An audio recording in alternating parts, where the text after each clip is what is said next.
Roland Martin. This morning, he's not in our Washington, D.C. studios. He's at the airport. Good morning, Roland.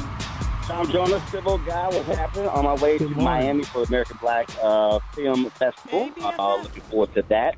But I'm going to be in Kansas City Friday night for the Help KC Gala, which helps women who get out of prison re-enter society. So looking forward to that. And shout out to my dad, Roland Martin Sr. I'm going to head to Dallas on Sunday for Father's Day. And so you know how it is, Tom. What happens, Mother's Day, we could be in Australia and we'll kill ourselves to come home for Mother's Day. For Father's Day, they'll be like, yeah, we'll see you Thanksgiving. You know how it is. Yeah, thanks for representing. Yeah, got to. So I will be headed home to hang out with my dad on Father's Day. That's good. All right, folks, yesterday, huge decision, Tom, at the Supreme Court that is going to have ramifications for every election. The Supreme Court upheld an Ohio law that allowed them to purge the voting rolls. What they would do is they would send a notice out to folks to check on address. And if you had not voted in the last two elections, they would automatically remove you. Well, a white guy sued Ohio. He said that was voter suppression. Well, 5-4 ruling. The Supreme Court said it's allowed. Critics say this is the latest efforts by Republicans to suppress the vote. Joining us right now is Ohio State Rep. Alicia Reece. Representative Reece, good morning. Good morning. And Roland, you put me on Front Street. I want to say I will be home for Father's Day. I got to make sure. There you go. So here's the deal. Every time we talk about voting issues in America, Ohio is always a part of the issue. It is a battleground state. And this Supreme Court ruling is detrimental when it comes to folks voting, because those who are impacted, who move a lot, are people of color.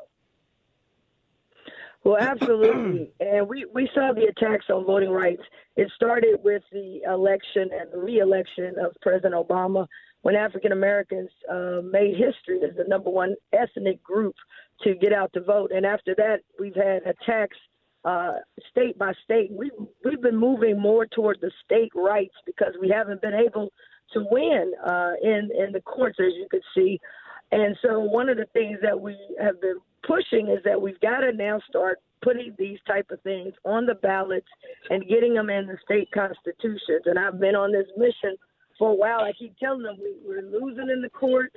We're not able to count on Brother Clarence Thomas.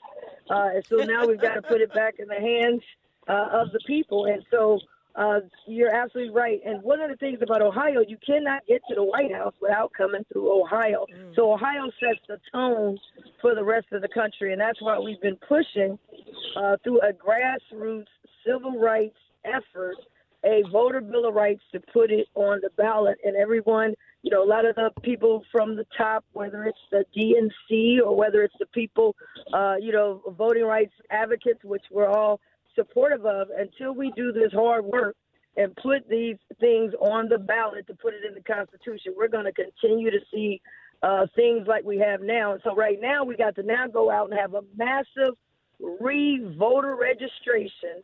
All the people that were registered during the Obama years, those are the people that they were attacking because those were new voters. Those were not voters that were voting every election. Those are voters who have not been excited about some of the candidates as they were excited about President Obama. So we're combining now our voter Bill of Rights effort to get it on the ballot with voter registration through a major effort that we're going to be kicking off in Ohio for the voter Bill of Rights called the Underground Pact. That wouldn't be a bad thing to do across the country. Here's the deal. Let's just get you were nice about it. This show has been hugely supportive of what you're talking about. But the reality is progressive groups, liberal groups, these major donors, they have been dropping the ball. You have been trying to raise the money, get the volunteers. They're spending millions of dollars on all kind of other efforts, and they have not been supporting your ballot initiative. This initiative that you have has already been approved and certified to go on the ballot. And so is it possible to get the additional 200,000 signatures? I know the AKA statewide in Ohio is backing this as well. Is it possible to get those signatures in time to get on the ballot in 2018 so this voter Bill of Rights is in place by 2020? We do have the time, whether to get it on at 18 or we can get it on at 19 and be ready for 2020. But you're absolutely right. I mean, it's the only petition that has been put on by African Americans, and even though it helps everybody, and it's been approved by everyone, the DNC, et cetera. But you're absolutely right. We have not had the financial support. We've funded all of these other efforts, and I do want to thank this show because you've had it on.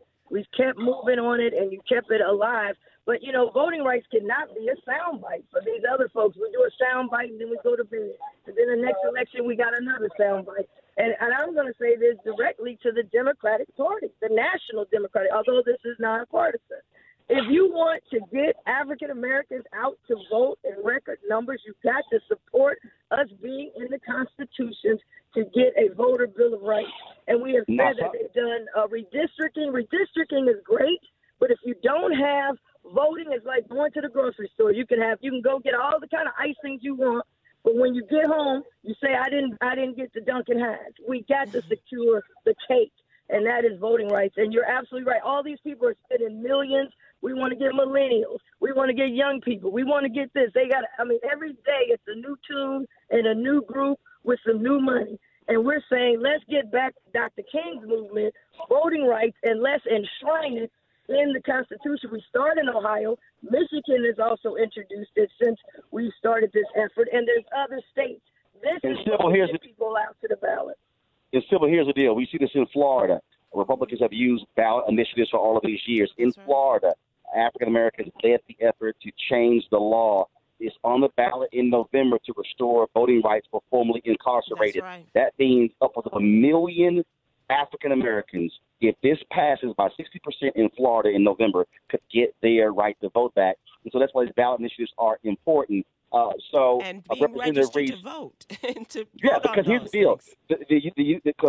Antonin Scalia time in the Bush v. Gore decision in 2000, he wrote there is no affirmative right to vote in the U.S. Constitution. It is actually a state right, and the reason we've been screwed in all these places is because the Republicans are changing these laws on the state level. Representative Reece, what's the website that people can go read about this Bill of Rights that you have in Ohio that you're trying to get on the ballot? The website is Ohio, V as in Victor, B as in boy, R as in ready, OhioVBR.com. And you can get me on my Twitter handler, Alicia, Alicia, Reece, Reece. And I want to thank you, Roland. I want to thank you, Tom Joyner Morning Show, for keeping this out there. And we're open, but bring the money. We're ready to go. Bring the money and let's get it done. Leadership Council on Civil Rights, ACLU, Lawyers Committee, all of these civil rights groups, you should be telling these major donors, if you want to ensure folks have the right to vote, you got to put it in the Constitution. This ballot initiative is a way to do it. Alicia Reece, we appreciate it. Thanks a lot. Thank you, Representative. Thank you. Happy Father's Day to you, Roland, and to your daddy. I appreciate that. I ain't got kids, but I raised them. You have raised. Yes, you have. You're a big kid yourself.